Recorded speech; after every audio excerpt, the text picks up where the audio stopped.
with another episode, season 5. We just kicked off, and I can't wait to tell you who we got. But thank you for coming over to the Motivators Table podcast. Thank you to Los Angeles Tribune for just giving me the opportunity just to share my gift. Thank you to Riverside Platform for just being there. Thank you to all my sponsors. Thank you to ProImmune and Easy Pills. Focus Pills. I appreciate you. Thank you so much. But today, we got a huge guest. Welcome to the stage, Mr. Todd Simmons. How you doing, brother? Man, I'm good, good, good, man. I was listening to that intro, man. I'm proud of you. I love it. All the sponsors, all the different things. I'm like, man, I gotta get my game up. No, man, I appreciate being here. Nah, thank you for just hopping on with me. I know you're busy. I know you got a lot of things going on, but I just want to, spotlight you and share the world with, who's somebody I'm inspired by, and I see what you got going on. So tell the world who you are, where you from, and then we'll get into our conversation. Man, I've been working on the elevator pitch for this for about 10 years and I've Yeah. not got it right. So Yeah. let your audience give me some grace there. So Todd Okay. Simmons, I live up in the DC area, particularly Rockville, out Maryland, outside of DC. But I'm originally from a small town called Hardyville, South Carolina, man, and about 6,500 people right outside of Savannah, Georgia. But Air Force vet, man, joined the Air Force at 18, did 25 years in the Air Force, retired in 2019, moved to DC. Started a small company in COVID now that has morphed into 3 companies. Courageous Leadership Alliance, Inc., we're workforce development, about 30 folks, and do some things in all the cyber GovCon area and sit on a few boards, 3 or 4 boards I sit on. Just busy trying to do both things, trying to still, give back to the communities that I appreciate, and also just, trying to just build legacy post that uniform. So, man, I'm happy to be here. I've been watching you for a while too, man. But, it's just one of those things that we had a conversation on my own podcast a few weeks ago where, I'm happy to be here and just share some conversation with you. But that's who I am in about 40 seconds, and we'll get into it. Dad, I appreciate you. You got it down packed. Thank you, motivators, for tuning in. Thank you to my new followers, my old followers. We are live on Oh, wow. LinkedIn and Spotify. I mean, LinkedIn and YouTube. We're live right now. So there's no mistakes. This is a real Oh, conversation man, I with got it. somebody, yes, somebody I'm inspired by. But, we're going to make sure that we get it together. Let's get right into it. Who was you as a child growing up? Tell the world that. Man, that's funny, Jack. I did not know this was live until you said that 2 seconds ago. Maybe I Yeah. should have asked that. So I got to make sure I keep my bleeps to a minimum. Mm. Man, as a child, man, I grew up. I can say, it's weird when people describe themselves, man, as single parent. But my mom was a single parent, 4 kids. My dad was in and out, man. But I think my childhood can be categorized as pretty chaotic, and sometimes chaotic, sometimes loving, sometimes very dismissive, and sometimes a little bit of everything under the sun. The first thing I did when I retired, I wrote all of this in a book. My first book, it's called Why Not Me?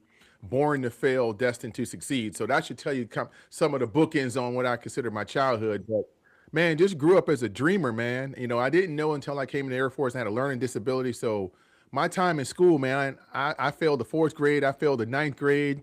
I was a high school dropout until my recruiter came and kind of gave me a path out, and talked to a lot of my teachers and gave me a 2 point something GPA, enough for me to get a high school diploma to be able to come in the Air Force at 18. So, man, it's so funny because 25 years later, when I retired, that same kid, man, from Hardyville, South Carolina, learning disability, still to this day, I don't read faster than you, but I'll get there.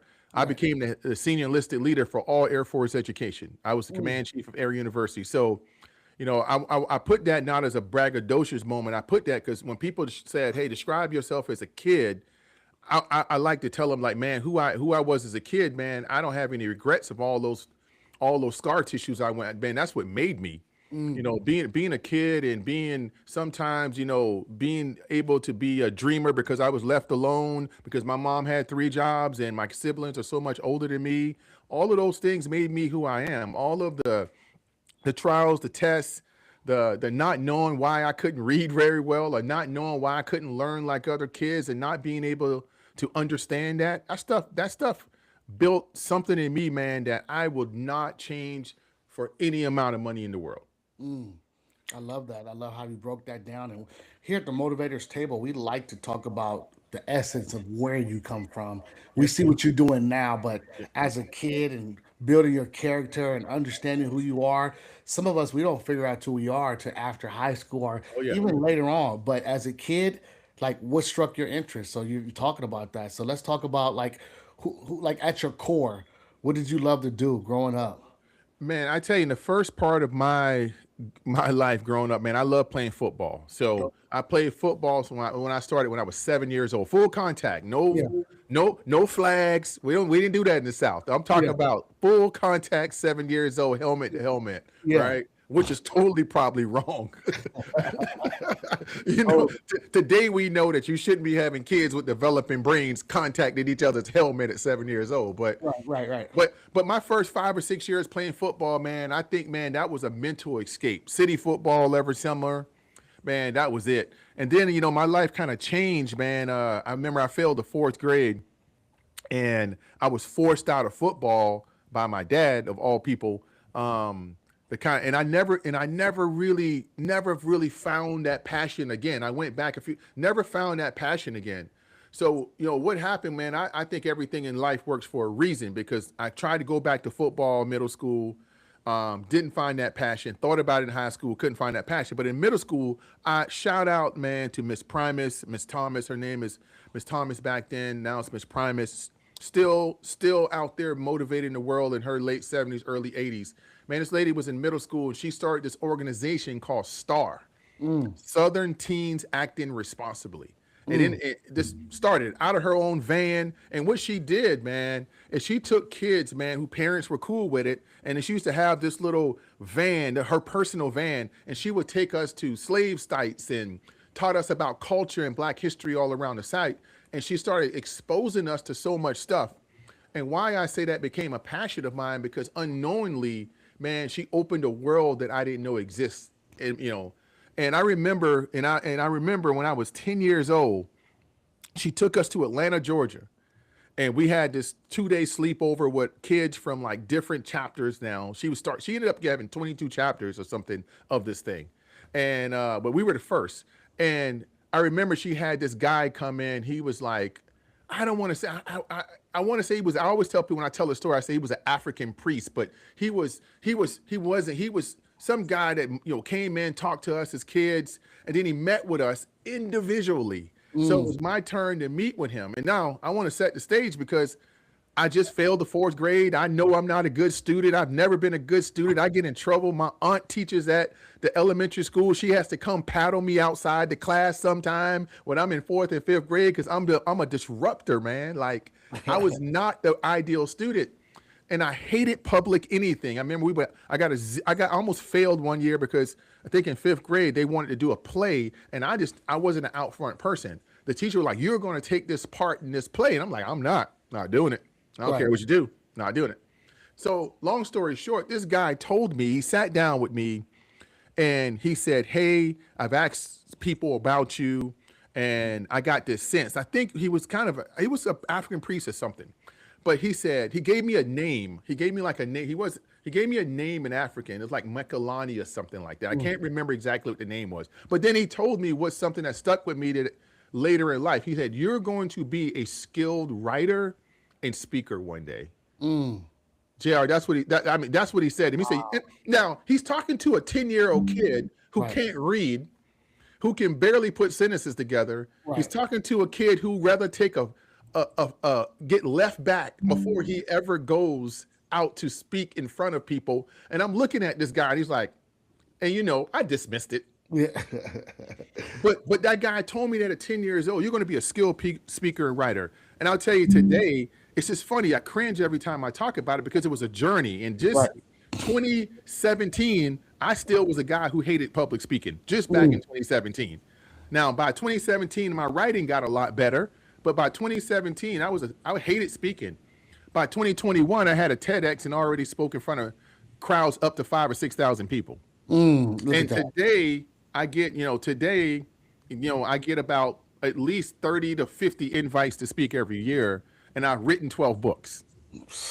So I tell you that on your podcast, not to go, oh, look at me, but man, it I sit back and I sit there as a 10-year-old kid in Atlanta, Georgia, and I go and I see what you're doing on stages with kids Yeah. and which really draws me to you.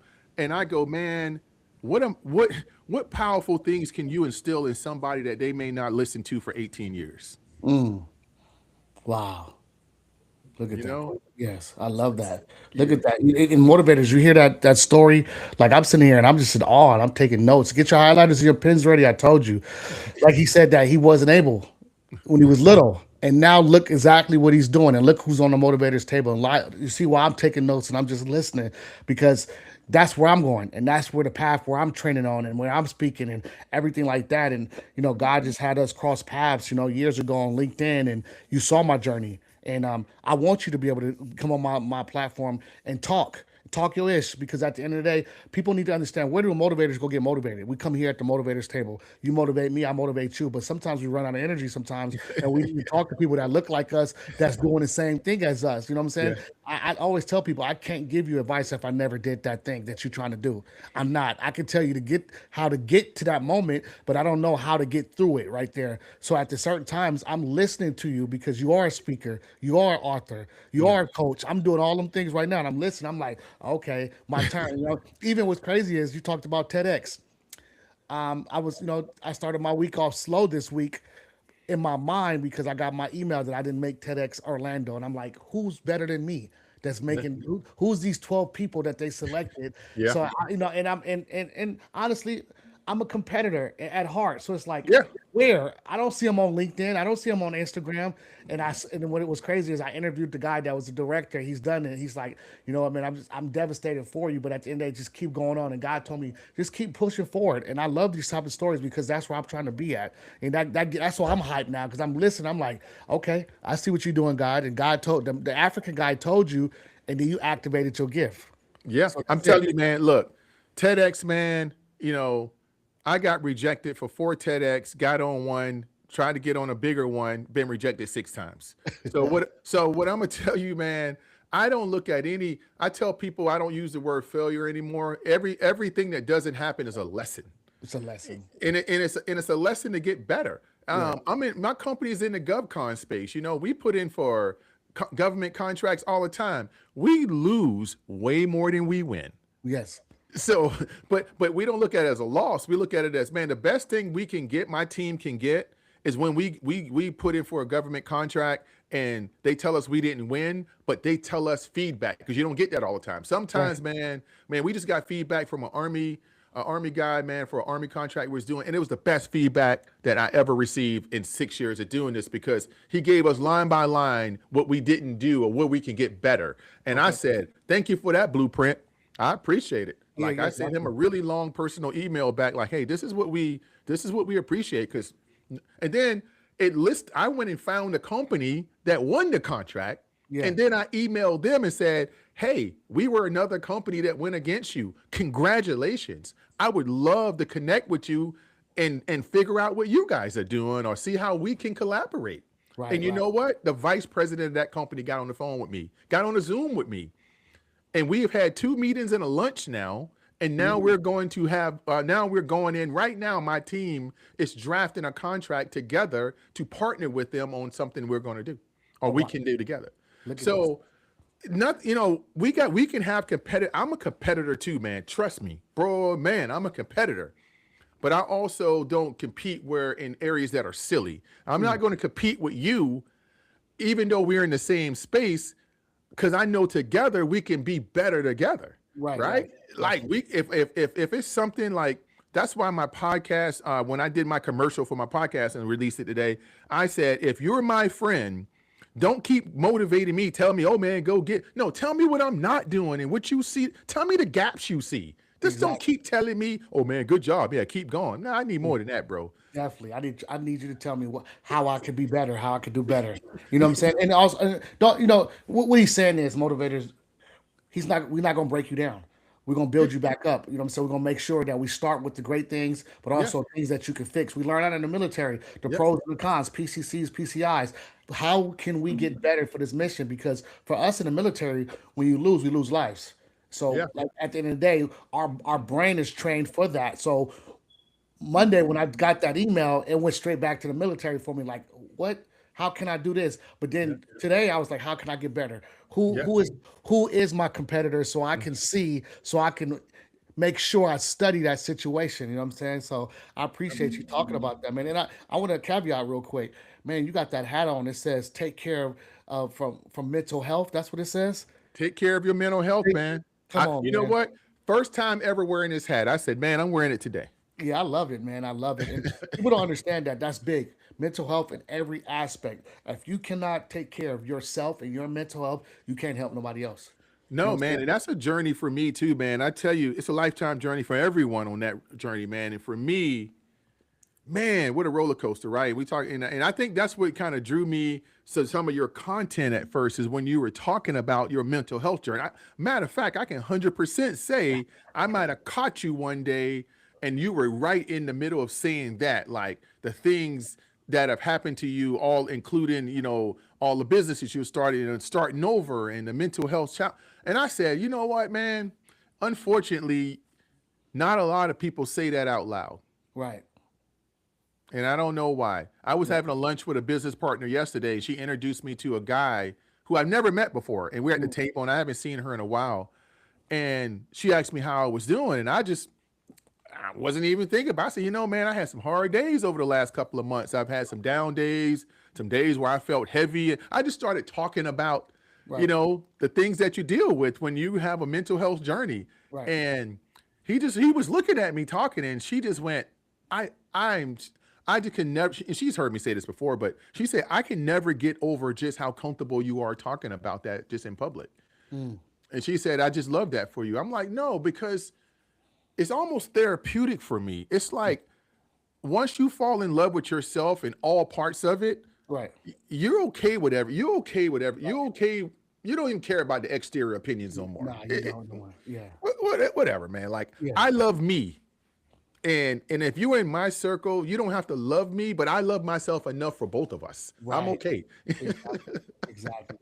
Exactly. And that's how it is. I tell people all the time, I said, listen, in order for me to heal, I had to get in front of my ugly and I had to tell, because I used to be embarrassed of I call them mistakes and things that I Yep. grew up seeing as, what I'm saying, my story, but Yep. sometimes the new viewers don't. Like my mother dying of AIDS and being a crack baby and living on Skid Row and then gangbang, all them things that I got in the military and I erased that whole side of part of me because I Yep. didn't want nobody to judge me off of that.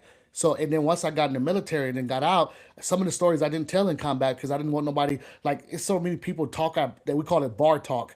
And it's like, that's not what really happened. But, I understand that's conversations that people want to carry on. But I didn't even want to talk about certain things like that. But God said, when I went bankrupt and after my business, God was like, get in front of your ugly. Tell your story. That is your testimony. Why are you running from the most powerful things in your life? Tell Mhm. it. And especially us as black men, we don't talk about it. Men No. period. It's machismo. We don't want to say how we failed. And I tell people all the time, a lesson in a loss is a win. So at the end Mhm. of the day, like if you tell that, you're gonna get your W. And when I started to tell that, I started to elevate faster and I started to elevate higher. It was weird to me because I was like, oh, they never really, because when you see people like us, you think we all got it. We think we got it together. We don't. We No. don't. We don't have it together. You know what I'm saying? I, And I part of my don't. ADHD and my depression and things I Yeah. suffer on a daily basis, it causes me to create more things and better things. It's weird. Yeah. You know what? I always rephrase that conversation a little bit now, man. You say when we don't have it all together, they think we have it all together.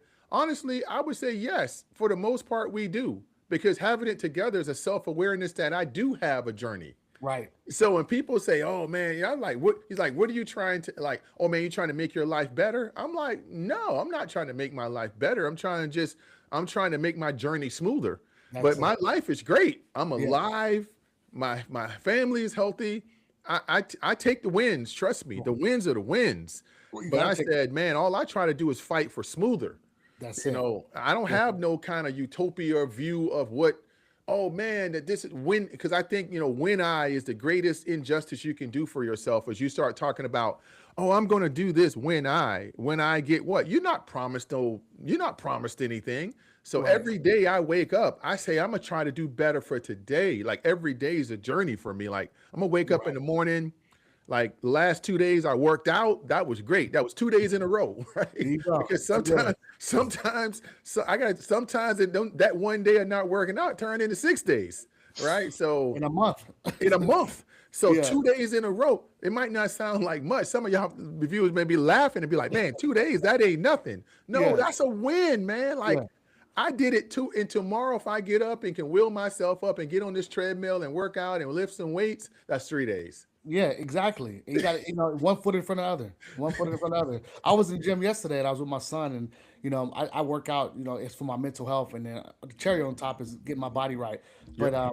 I'm telling him as he getting ready for the army, and I'm training him. I said today is the first real day since the new year that I really had a good workout. Even though I've been in the gym this Yeah. whole time since midnight of New Year's, Yeah. but February 1st or 2nd was the very first day I said, okay, wow, okay, this is it right here. And as we get older, you got to find different types of motivation and different type of things that you gravitate for to keep you in there, to keep doing that thing. Because I tell people all the time, I said, I can't get up here on these stages or in front of these people or coach or podcast if I'm not teaching myself the same thing I'm trying to teach you. I can't do Absolutely. that because in church we call it hypocrite. You're preaching to me, but you're not preaching to yourself, right? And I feel like my life is high visible because if I'm not doing that thing that I'm supposed to be doing, that God blessed me with, and I'm not giving the best version of myself, I'm not doing the right thing. How do you feel about that? Man, that's hard, man. And I have nothing but truth in what you say, man. It's nothing but truth in what you say because I tell you, I try to live, but no one's perfect, and everybody can see when you're not. And that's fine. And I live a very public life. I've honestly recently tried to started living a lesser of a public life. I used to be very public, personal Right. and private. Like I used to have a lot of my daily life out on like Facebook, and I actually stopped doing that the last couple of months. And I think that's a part of me that honestly I wanted to kind of just take a pause on. Like it's a part of me that you don't need to see what I'm doing all day, you know. But Right. uh, but yeah, trying to do the right. I tell you, I stand by, which is hard to stand by principles, right? Right. If you say you are this person and you are that person as much as you can every day, to be honest with you, sometimes people don't like it. Nah, they, Because it's almost like, no, I just wanted you to be that when it's convenient or when it doesn't affect me. No, if this is who I say I am, like principle, like I don't go for any kind of nonsense bad energy around me. I've had a lifetime of that. I think from my whole mental health, my own journey, it affects me, and I know how it affects me. So choices that I have out here is the choice of who I surround myself with.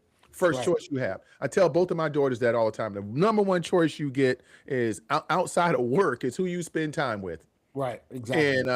And you should take that as a gift because that is the greatest gift. So for me, I don't I people know that about me. I tell people that about me, but when I exercise that to them, sometimes it doesn't come off the way that they want it to. And I'm very respectful about it because I don't go out a lot anymore. When I say I go out my house a lot, but certain things. I'm turning 50, man, in 5 days. You look great. I'm turning 50 in 5 days. So no, there's certain parts of my life, and I think about this all the time. My sister didn't get to 50. My sister died at 49. And I had a front row seat to her life. She's 7 years older than me. And I watched all the things that she did during her cancer journey for almost 10 years. And I watched her still go travel around the world, her still be engaged with her kids and grandkids, just still living life every day. And like you said, a hypocrite word. I'm like, who am I to be around here wasting my time on things that don't fulfill my life or my family's life? Who am I to be giving time in areas and things that don't that take away from the things that really fill me up? So, when you talk about living authentically, business, personal, ethics, anything you put your name on, you have to live it in the best way you can. And it's not always going, everybody else ain't going to always cheer for that. And Right. that's okay. And you got to be fine with that. Right. And I agree with that. And I love how you broke that down because a lot of people ain't gonna be happy who you are because you are being authentic. And me navigating through this entrepreneurship world and speaking and coaching. And my best weapon is being me with the Long Beach hat on, with the Jordans, the jeans when I come in, because then I'm dissected. I get the conversation going. And then when I open my mouth, or you hear me speak, or you hear my story, I got you. Because Yeah. now it's like, okay, you quick to judge, but you were slow to listen. So you didn't even understand what was going on. And I picked that. And I also too, being in entrepreneurship for a while, I wanted to go with a brand for my speaking. The Hood Motivator. Why is the Hood Motivator? Because I didn't want to tell that story. I didn't want to talk about it. But now that I'm getting in front of my ugly and I'm talking about it, that's my superpower. I did come from this. Why should I not speak about this type of situation? Can you tell me about how you got into your speaking and your brand, and what you got going on? Yeah, man. So I started out resilient speaking, honestly. So, I got this great picture, man. Like, so when I was in the Air Force, and like I said, man, I believe that people come into your life, whatever you believe, God or universe, whatever you believe, man. I think everything is all your steps are ordered for you all the time. I think your story is written sometime, and everything is a journey. Right. I hated public speaking. Like I said, man, I was an E9, hated public speaking. Like, hated it. I mean, like, you could not afford, like, I would do it to my squad, to my small groups of 100, 200, my formations and stuff. Love that. But get me out into any kind of stages or formal ceremonies, it was 100% no. So I remember I got my last job in the Air Force was Air University, and that's like in charge of education, which is a big, big, big organization that really the senior enlisted guy, all you do is travel and speak. I didn't know that when I got the job. I honestly didn't. I was in the job 60 days, and then my exec came to me and she was like, "Hey, you got to speak." She came with this huge like pile of stuff, like invitations, right? Because I'm like, "What is all this?" She's like, "Oh, these are like people want to invite you to be here, invite you to be here." And I'm like, "For what?" And she was like, they want you to speak at this graduation, want you to speak at this. And I'm like, "Oh, stop the brakes, stop the presses." So she said, well, the Senior Non-Commissioned Officer Academy, they want you to be their graduation speaker in 3 weeks. And that's, you have to do that, And I'm like, okay, I'll do that. I'll never forget, it was December. It was like, I'm coming up on December, it's their last class of the year. Man, for 3 weeks, my brain was shutting down. I was so nervous. I actually went in there in my full dress blues, and I went to the instructor bathroom and I threw up. My exec was outside the window, outside the door, holding people from coming into the bathroom because her boss, the senior enlisted guy in the building, is throwing up in the bathroom. And I say that, I don't have any shame in saying that. I was Right. so nervous. It was 500 people in this audience. Today, that doesn't sound like, I was like, oh my God, I got to go out here. 500 people, they all going to be looking at me, military leaders. What am I going to do? So I came out there and the collar of my blue shirt was soaked because I was sweating. Right. So I went in there and I gave a 27-minute speech, man. I was nervous. I didn't, and so I put the, I didn't even use the podium, didn't none of that. I just stood down on the bottom of the stage and gave a 27-minute speech, right? Really kind of and I left out and I did well from everybody saying I did well, but it still wasn't me yet. It wasn't the authentic me. Right. So I went back to my office and I told my exec, I said, "Hey, open up all those envelopes, every envelope. If somebody invites me to go speak, I'm going. I gotta embrace the fear. I can't have that. I'm never going to repeat that again. I'm never going to be drinking ginger ale in the bathroom, throwing up in between, throwing up. I'm not going to do that again." Right. I went literally, man. I went out and spoke so much. It got to a point, my first year, I spoke so much, but it was about Air Force stuff. It's about education. I was in Missouri. I never forget. I was in Missouri, and there was about 1,000 people in the auditorium waiting for me, and they thought I was coming out there to talk about the Air Force education initiatives and blah, blah, blah. I was a guest speaker for the Wing Command and all of that. I was one of the speakers that's going to come out.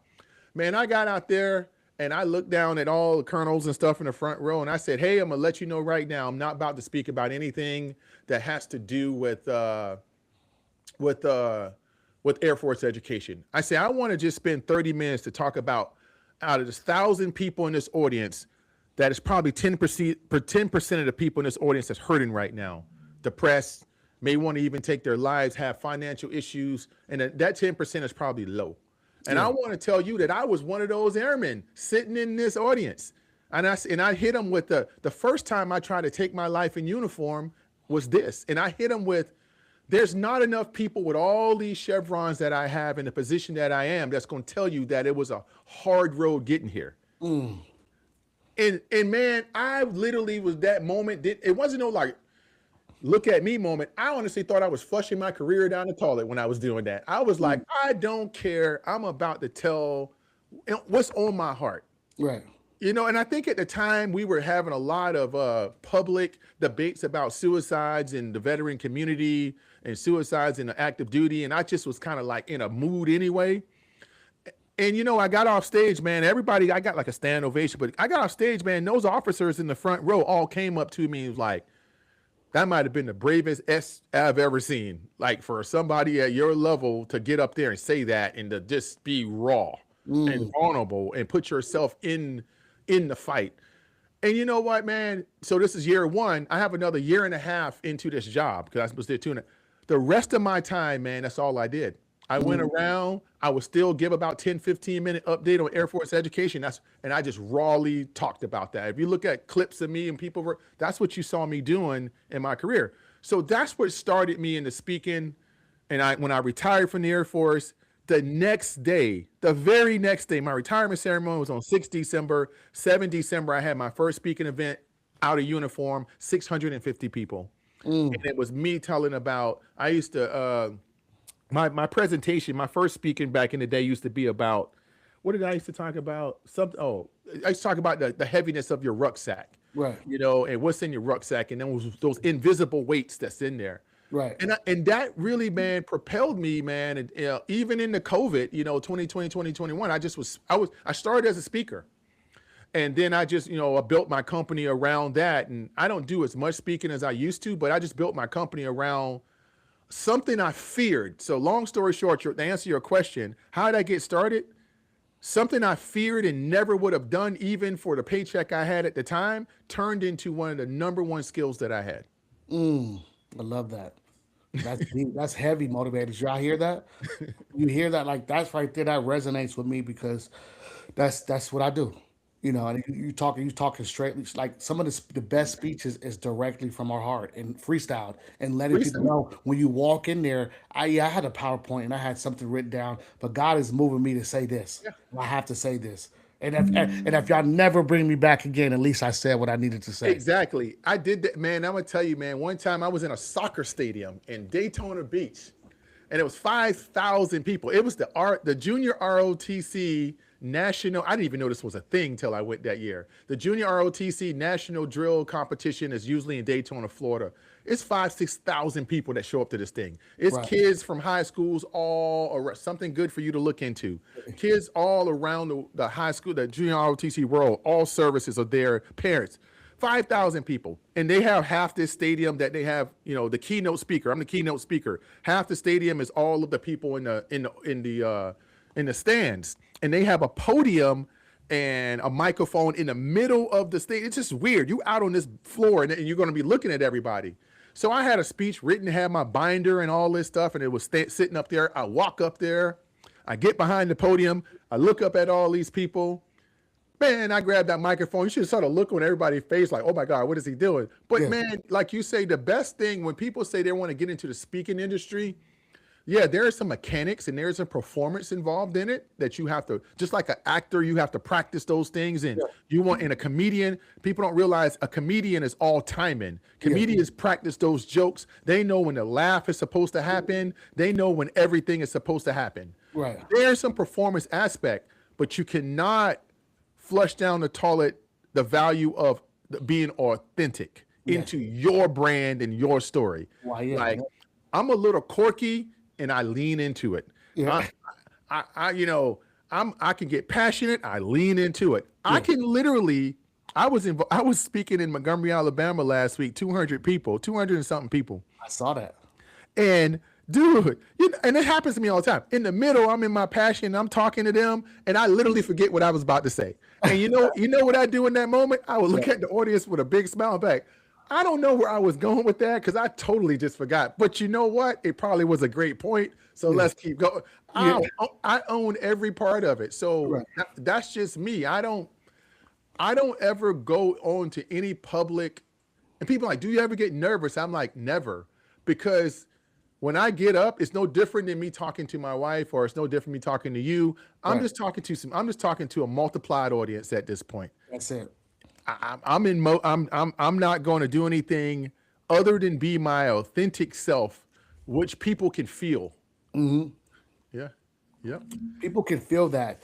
And I will say the speaking industry and life coaching is saturated right now. And I tell Yes. people all the time, I say how to separate yourself as being who you are, right? Because a lot of people are following the leader. And once I got a hold of what I was doing, I understood this was my birthright. You know, my father is a bishop, my grandfather's a minister.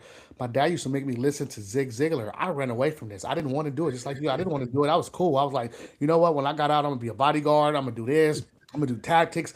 God was like, that sounds good. That sounds really good. But I didn't tell you to do that. So I'm gonna let you go ahead and try that out. And then when you're done with that, come see me. And when I failed, God was like, you done? You done experimenting? Now Yeah. go speak. And when I started to speak life into myself, become who I am, then people started to wake up like, wow, I didn't know he was such a powerful voice. But then I started to remember everything I'd done as a kid and Easter speeches and Christmas and then in the military, guiding my soldiers and speaking in Korea and all these things. I'm like, I've been doing this, but I didn't even see it as anything like this. But then I started in Korea. I think I discovered Eric Thomas in 2010. Yeah. Started looking, I'm like, dang, he got a powerful story. And then I started looking at Zig Ziglar. I'm looking at Les Brown. I'm looking at um, um, what's his name? The Navy SEAL guy, David Gogg. Started looking at him. I started Oh looking yeah. at all these Oh speakers, yeah. and I said, you know what? I love the way how they keep just motivate just to get you going. And then, like I said, when I went through my hardest time, I just spoke life into myself. And God was like, I need you to go speak. That's how you serve. And I started to speak. And I tell people all the time, I said, it's like going to combat for me. I prepare, but at the end of the day, when I get up in there, that energy, I don't care if it's one person or if it's 1,000 people, I'm gonna give you $1 million speech. I'm gonna tell you what it is because God sent me here to do this for you. And if I don't talk to you like this, something might happen. So I keep it at critical mass all the time when I go in there that if I don't say the information I need to say, then Yeah. I'm gonna lose that situation. And I see you and I'm like I'm looking at you speaking all over LinkedIn and I'm like, man, I remember the conversation we had. He was like, hey, I got you, I'm gonna put you in. I'm like, man, I'm looking, I'm like, I'm ready. Whatever you tag me in, I'm ready. This is and what's crazy is let's talk about the event you got February 19th. You tagged me in February 19th. Yeah.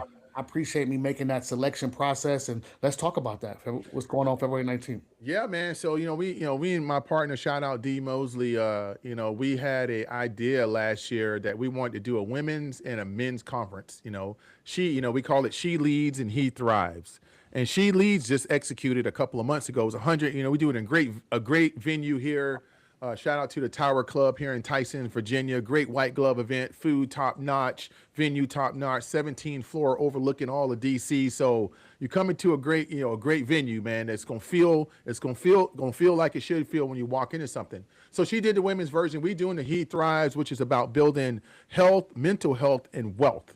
Right? We want to do it around those three areas. 100 men. We do 100 on purpose. We want it to be a deliberate amount. We do a full day with a keynote speaker, some breakout sessions.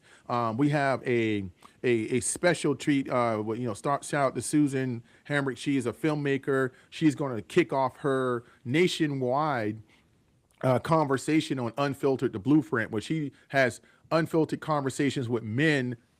She did it with women. She's award winning. She got documentary credits and award winning. She's doing it with men now, but I'm going to be the nationwide moderator. So I'm very honored to do that with Suzanne. And for me, one of the things we want to do is put the right men in the room. We're working with groups of men in Huntsville, Alabama.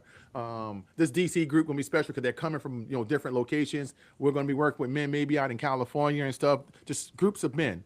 And for the DC one, we tapped in the right 11-ish people, 11 to 13 people that need to be in this room for the first filming of this documentary. And man, I was so happy to, when I was looking at, man, when you do these conferences, which are very hard, especially one day Yeah, conferences, it's like, oh my goodness, man. It's like we had 56 people put in to be speakers. at a conference with only 8 slots. Wow. So Yeah. so we did that when we and looking at Suzanne, the filmmaker, is very deliberate about who needs to be in this room.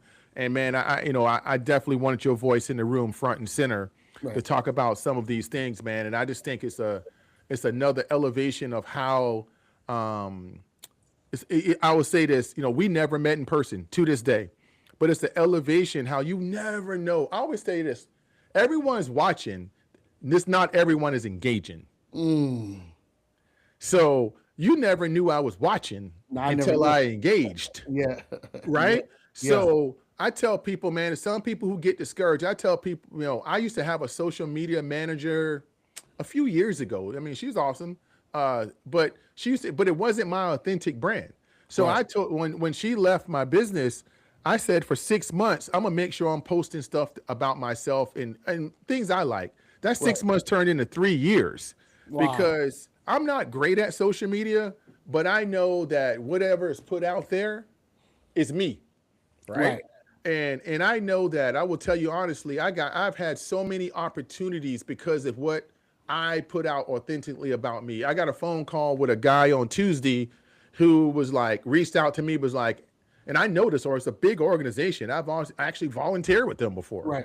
But he said, "Hey, I looked at everything you were doing and I love what you're doing. I want to have a conversation with you soon about joining our board." And this is a big board, about joining our board of directors. And I'm like, oh, people are watching, Yeah.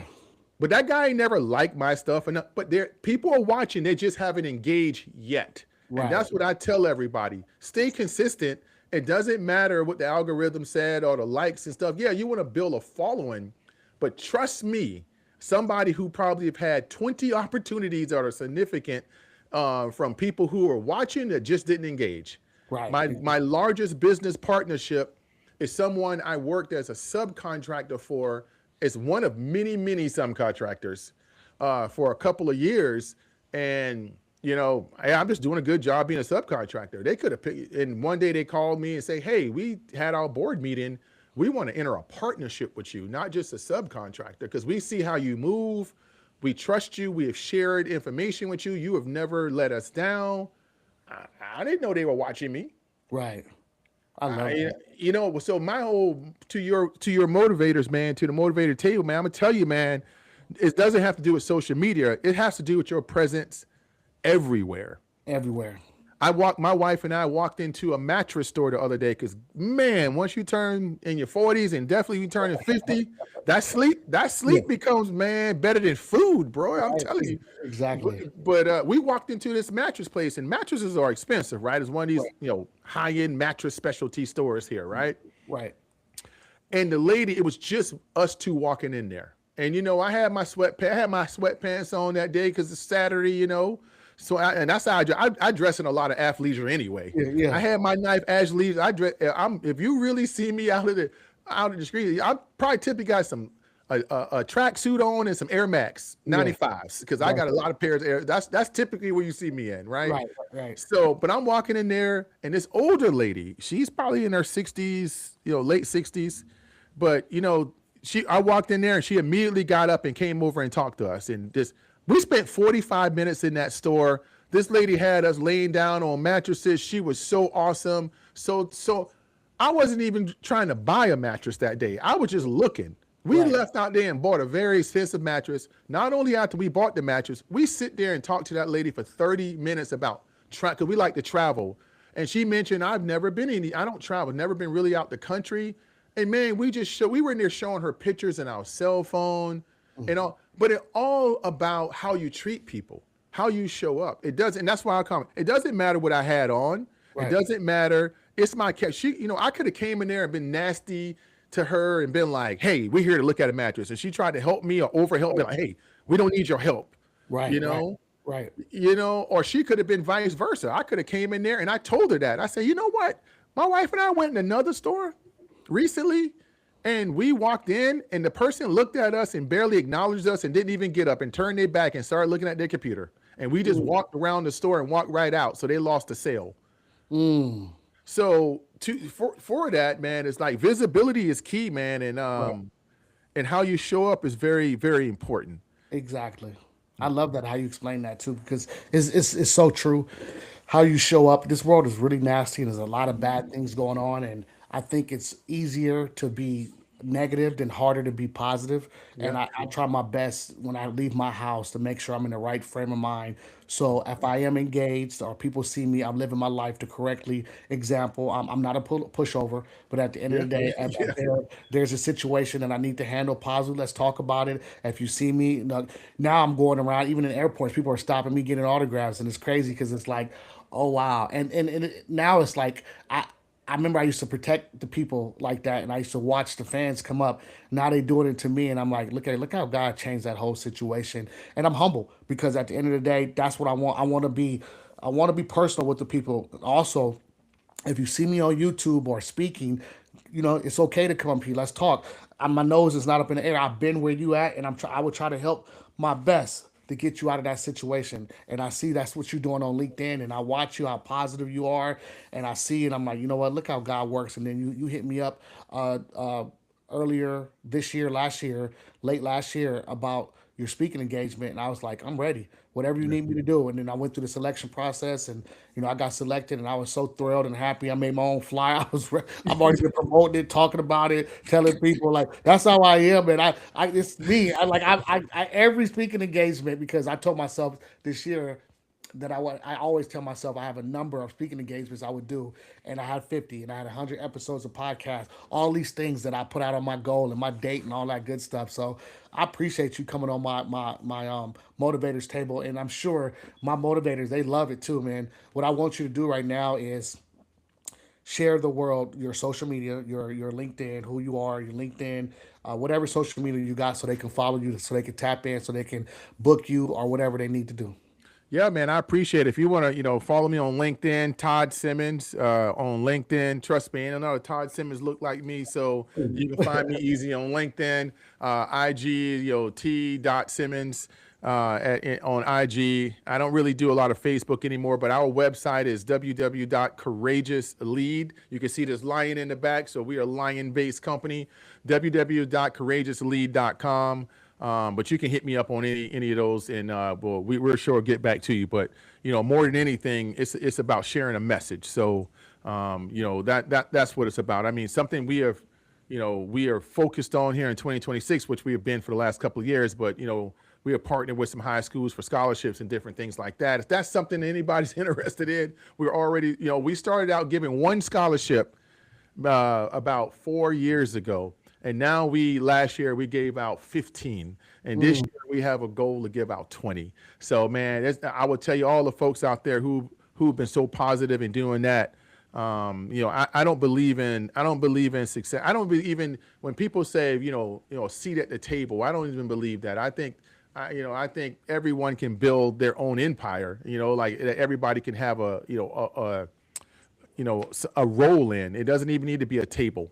I think at some point a table can get so big that you can't even hear the person at the head or the foot of the table. So I don't build tables. I build environments and cultures and empires. So, and I'm not at the head of that empire. Anything I do, I'm at the bottom of that triangle. Right. I'm not a top triangle guy. So I believe the people that you can energize and put around you, like just this conversation, us connecting, only makes the world better, and it only amplifies one collective voice, not one person's voice, one collective movement and voice, which is to do better for the world, to do better for our families, to do better for ourselves and our own legacies and the legacies of people who are around us. So, man, if you can join on to that, hit me up. There you go. Hey, you heard him. If you could join on to that, hit him up. And I would love for you to leave my motivators table with just some words, some good positive words. You know what I'm saying? Some inspiration. Man, last word I'll say is why not you? Man, that used to be a crutch of mine. I used to fill out Publishers Clearinghouse things with my mom because we didn't have a lot of money, and it used to be why us, not why not me, why us, why are we so this, why are we so that, why is this happening to me? Man, I changed that mindset when I was 24 years old. And I said, why not me? So anytime somebody walked up to me and told me that this opportunity wasn't for me, I'm like, man, why not me? And Why then I not? went and crushed it. Somebody told me my professor told me I will never pass math because I failed it 3 times because I'm bad at math. And he Right. said, "Hey man, you should just give up on this math." I'm like, "No, I'm not giving up on math. I'm just gonna take it a 4th time." And I passed it. And why not me? I'm gonna get this bachelor's degree. Oh yeah, then I turn around, and got 2 master's degrees on you. So Talk it. everything. So I would leave you with is why not you? Right. So if somebody, you can't crush people's dreams. If somebody comes to you and say, "Hey man, I think I want to open a company and I wanted to build it to $50 million."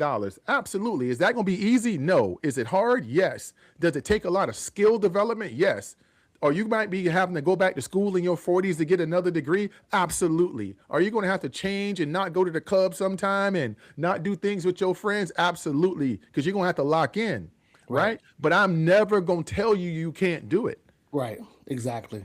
I love So that. if you want to be the #1 speaker in the world and take over from Les Brown and ET and all of them, guess what? Them dudes started right where you started at. Grinding. Why? Yeah. So I would leave your audience and you with this, man. Why not you?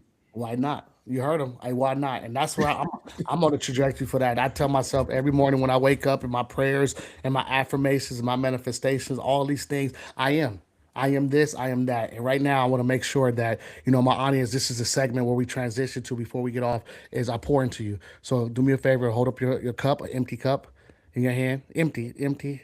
This is empty. This is empty. Yeah, okay. If it's pour it out, is pour whatever that's it. Yeah, pour it out. All right, I'm about to pour into you.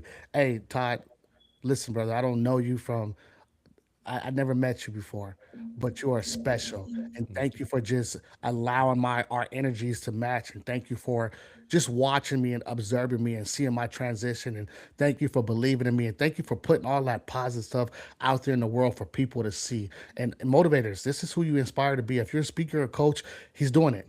He didn't wake up one day and say, "Oh, this is what I'm going to do." He transitioned, he worked hard at it, and this is what he's doing, and this is what it takes. The pedigree. We proud of you. We love you. Do not stop. Thank you for just keeping consistent. The hardest thing people don't understand in the world to do is stay consistent at what you do. And you have been doing this for years. And I watched you and watched you and watched you and watched you on LinkedIn. And I can't wait to meet you in February on the 19th and just do what I need to do. And also, I would tell you live, I would love to have another slot on there, a breakout room or whatever, because so I could do my whatever you need me to do. But I'm there. I can't wait to meet the people that you know. I can't wait for you to just take me in. And I don't call everybody mentor or whatever like that, but I definitely look at you as one of them because of what you're doing and who you are in my field and how you contribute. So thank you so much, brother. I appreciate you. Motivators, I told you, I'm going out season 5 and grabbing the best of the best because where do motivators go get motivated? Where do healers go get healed? We come right here.